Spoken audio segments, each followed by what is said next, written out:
তো দর্শক চলে আসছি আমাদের আসাদুল ভাইয়ের খামারে, যেহেতু প্রচন্ড পরিমাণ শীত আমাদের উত্তর অঞ্চলে। দরজা জানলা সব সময় বন্ধ রাখা লাগবে, সকালবেলায় বন্ধ রাখা। সকালবেলায় আমি খড় দেই। এখন বর্তমান শীতকাল, আর এই শীতকালের যে গরু পালন, যারা গরু পালতেছেন খামারিরা ভাইয়ের ও বোনেরা, যাদের কার্পেট নাই তারা ভুসি ব্যবহার। প্রতিদিন ঠান্ডার সময় না গোসল করাটাই। আচ্ছা আচ্ছা, আর কি আপনার করণীয় রয়েছে আপনার শীতকালের জন্য? যেমন গোসল কখন দিতে হবে, আপনার এই খামারের অবস্থা কিভাবে, আপনি জাপ কি খোলা রাখেন না বন্ধ রাখেন? আপনি যে পানিগুলো খাওয়ান, কোয়া পানি খাওয়ান, ওটা কি পানি ঠান্ডা পানি দেন না গরম পানি দেন? আজকে প্রচন্ড শীতে চলে আসলাম, এখন বর্তমান শীতকালীন। আর শীতকালীন সময় আপনারা কিভাবে আপনাদের গরুকে পরিচর্যা করবেন, যেহেতু শীতকালে গরু পালতে হলে আমাদের জানতে হবে, বুঝতে হবে। তো কিভাবে আপনারা এই শীতকালীন অবস্থায় গরুকে কিভাবে খাদ্য দিবেন, কিভাবে গরুকে শীতের ব্যবস্থা নেবেন, শীতকালীন যেন গরু ভালো থাকে, সুস্থ থাকে, এই বিষয়ে A to Z আজকের এই ভিডিওতে জানতে পারবেন। তাহলে চলুন দেখে আসি। শীতকালীন সময় আজকে কিন্তু প্রচুর শীত পড়েছে, যে আপনাদের দেখানোর চেষ্টা করছি। অনেক ঠান্ডা, এবং ওই ঠান্ডার কারণে গরু অনেকটা ঠান্ডা লাগবে। এখানে বাতাস যাচ্ছে এবং ঠান্ডা কুয়াশা যাচ্ছে। এই যে এই পাশে কিন্তু বন্ধ করে দেওয়া হয়েছে, এই পাশ দিয়ে খাদ্যগুলো দেবে গরুকে। মাশাআল্লাহ, অনেক সুন্দর। শীতকালীন অবস্থায় আসলে আমাদের গরুকে যদি আমরা সঠিকভাবে একটু যত্ন করতে পারি, শীতের সময় গরু পালন একদম কম খরচ, মানে খরচ নাই বলতে।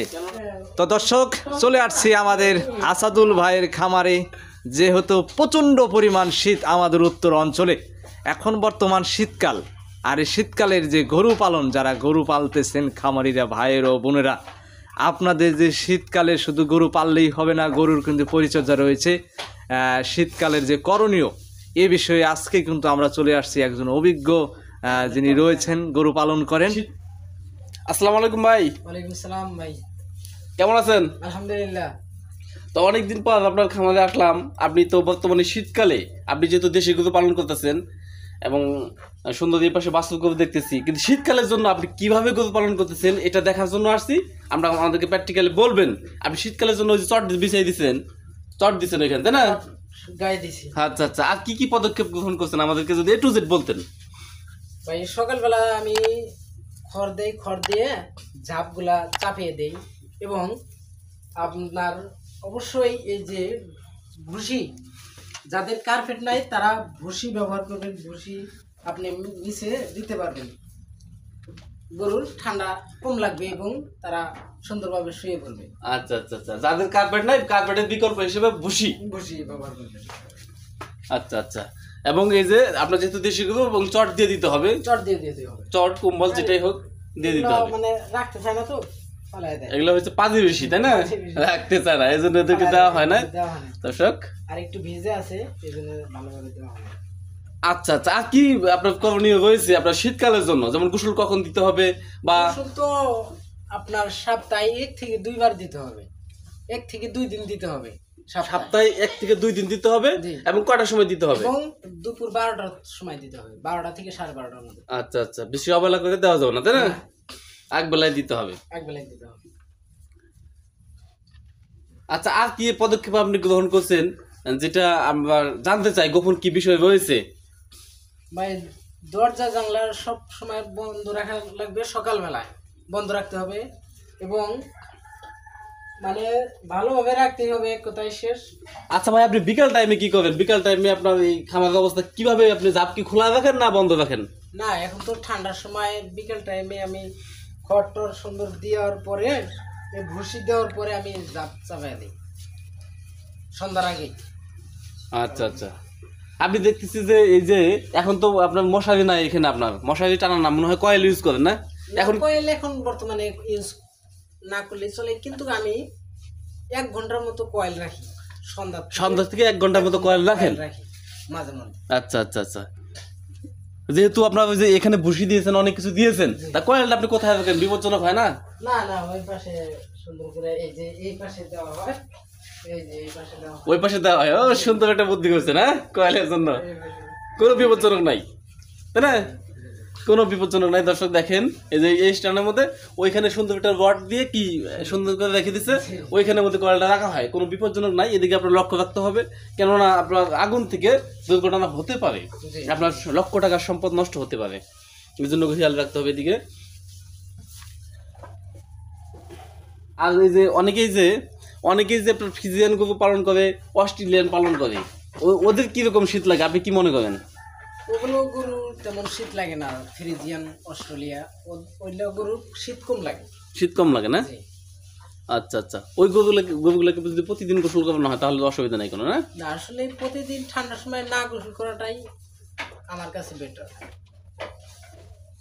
আচ্ছা আচ্ছা, অর্থাৎ দেশি গরুর শীত বেশি, দেশি গরুর শীত বেশি। খেয়াল রাখতে হবে ঠান্ডার দিন এত ঘন গোসল দেওয়া যাবে না, গরমের দিনে আপনি প্রতিদিন দিতে পারেন। হ্যাঁ, গরমের দিনে প্রতিদিন দেওয়া যাবে বা একদিন পর পর দেওয়া যাবে। তো এখন বর্তমান ভাই, যেহেতু আপনি হাট বাজারে ঘুরেছেন কিছু কিছু জায়গায়, তো এখন কিরকম গরুর মানে চাহিদায়, এখন শীতকাল যেহেতু, শীতকালের জন্য কি ধরনের গরুগুলো কিনতেছে বেশি এবং কিরকম দাম যাচ্ছে? এখন বাজারটা চড়া না কম? শীতকালে তো বাজার ড্যামে থাকে, চড়া হয় না, একটু বাজার ডাউন থাকে।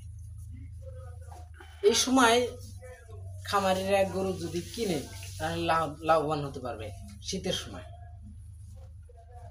এখন একটি সময় জি, গরু কেনার জন্য যারা লাভবান হতে চায়, যারা লাভবান হতে চায়। তাই অনেকের আছে যে হাটে যে বিভ্রান্তিতে পড়ে যায় যে কি ধরনের গরু কিনবো শীতকালের জন্য। টাকা যাদের আছে আর যাদের অল্প পুঁজি আছে, হ্যাঁ, অল্প যাদের পুঁজি আছে তারা ছোট ছোট সার কিনবে, কিনে লালন পালন করবে এবং 3-4 মাস লালন পালন করলেই ভালো একটা অ্যামাউন্ট পাবে আমার জানা মতে। আপনার জানা মতে, আপনার সাজেশনে যে শীতকালের জন্য যাদের অল্প পুঁজি, জি, ছোট বাছুর ষাঁড় গরু ওগুলো কিনে পালবে। পালতে পারবে। আর যাদের বেশি পুঁজি আছে তাদের তো কোনো কথাই নাই, ফ্রিজিয়ান, অস্ট্রেলিয়ান, জার্সি, সাইভাল, অনেক ধরনের যে গরুগুলো আছে বড় বড় গরু, ওগুলো কিনতে পারবে। শীতকালের সময় তাদের সমস্যা হবে না, যে শীতটা কম লাগে, দেশি গরুতে শীত বেশি লাগে। অনেকে যে আপনি যে পানি খাওয়ান, আপনি যে পানিগুলো খাওয়ান, কুয়া পানি খাওয়ান, ওটা কি পানি ঠান্ডা পানি দেন না গরম পানি দেন? না, আসলে এখনো পানিটা গরম করে খাওয়াচ্ছি না, আর কিছুদিন পরেই পানিটা গরম করে খাওয়াইতে হবে। আমি দুপুরবেলা খেলাই তো টিউবওয়েল যাইতে কুসুম কুসুম গরম পানিটা বের হয়, ওই গরম পানিটা আমি খাওয়াই এবং কিছুদিন পরে কিন্তু গরম পানি খাওয়াইতে হবে। আচ্ছা আচ্ছা আচ্ছা, এখন খাওয়াইতে হয় না যেহেতু আমাদের এখানে খাওয়ানো শুরু হয় না, শুরু হয় না, বেশি একটা শীত আসে না আর কি। শীত আসছে কিন্তু বেশি একটা আসে না। বেশি একটা আসে না। আচ্ছা আচ্ছা, দর্শক, এই যে আসাদুল ভাইয়ের এটা হচ্ছে খড়ের ভান্ডার। এই যে খড়, এখানে খড় রাখা হয়েছে, শুধু খড়, আর অন্য কিছু কিন্তু খিলায় না। হাড্ডি সার গরুকে খিলাইতো আগে মিক্সার খাদ্য, এখন কিন্তু গাব গরুকে খাওয়ায় না। খড় রেখেছে পর্যাপ্ত পরিমাণ যাতে খড়ের সংকট না হয়। এবং আজকে প্রচণ্ড শীত, প্রচণ্ড ঠান্ডা, কুয়াশা, সূর্য ওঠেনি এবং এই প্রচণ্ড কুয়াশায় ঠান্ডা কাতর হয়ে গেছে সকলেই, চলে আসছে সকালেই।